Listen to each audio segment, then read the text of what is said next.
right here in Southeast Asia, this is the only region of the world, or the only part of the world, where Muslims and Buddhists coexist together. Two major religions of Southeast Asia are Islam and Buddhism. Muslims constitute about 42% of Southeast Asia, and Buddhists constitute about 40% of Southeast Asia. And if there's a conflict between these two, it will be a destruction of Southeast Asia as such. Unfortunately, Muslims have abandoned the study of Buddhism, or do not know much about Buddhism.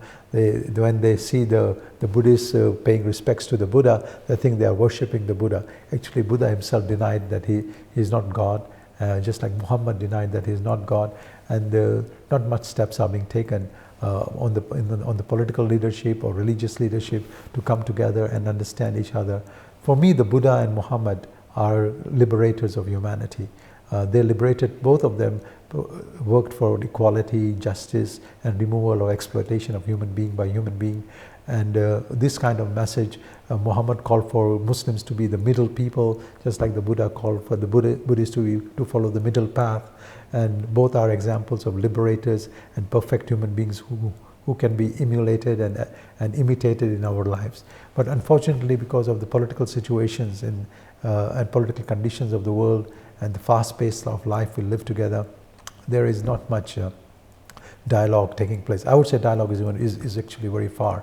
There are no attempts at understanding each other.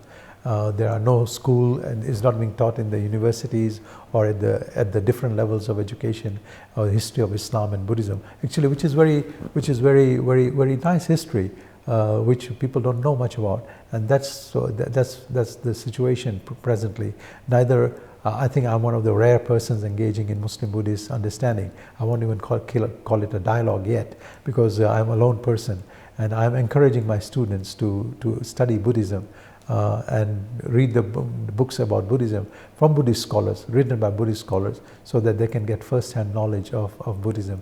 And I have one student who is working on Muslim-Buddhist coexistence in Bangladesh. As we know, there is a problem in Bangladesh with the Buddhists who are living in the Chittagong Hill area are being persecuted. So I'm encouraging my students to do that kind of stuff.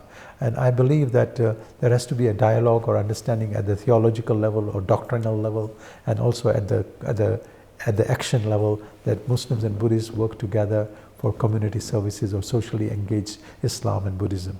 So I believe the Muslims have spent a lot of time learning and engaging with the Christians and Jews, but that is a Middle Eastern, that kind of dialogue is needed for the Middle East and for Europe, and it is totally irrelevant to where we live in Asia together, as I said, as large populations, that the Muslims, it's time they start learning about Buddhism, because Buddhism is 38% of Buddhist population lives in this part of the world. And actually, for me, Southeast Asia is the home of Buddhism. It is the Mecca of Buddhism, if you wanted. And that's why the Asians, instead of wasting their time in engaging with the affairs in the Middle East and Europe, should look to their neighbors who are Buddhists and look at them in non-racial sense. Unfortunately, in Southeast Asia, Buddhism is identified with the Chinese, and the Chinese people are economically better off in Southeast Asia. So Buddhism is identified with the Chinese, which is kind of an ignorant way of identifying religion with one particular group. But the Buddha was not a Chinese, and the Buddha was a human being, and he was teaching about universal values. So it is time that countries like Indonesia, Malaysia, Brunei engage in studying Buddhism, because they are living with Buddhists in this part of the world, in Thailand, in Myanmar, in Cambodia, in Vietnam, in Laos, and this is a missing dimension of coexistence between the two groups in this part of the world. Yeah. In fact, even Borobudur, the largest Buddhist monument, is located in Indonesia. It has been there for the last 1400 years of Islam, or 900 years of Islam, and it is not attacked, though some people would like to have negative attitudes towards the presence of Borobudur, but it is very well protected by the Indonesian government for security, and I applaud the Indonesian government for preserving this Buddhist monument, very important Buddhist monument in their own country, which is the largest Muslim country in the world.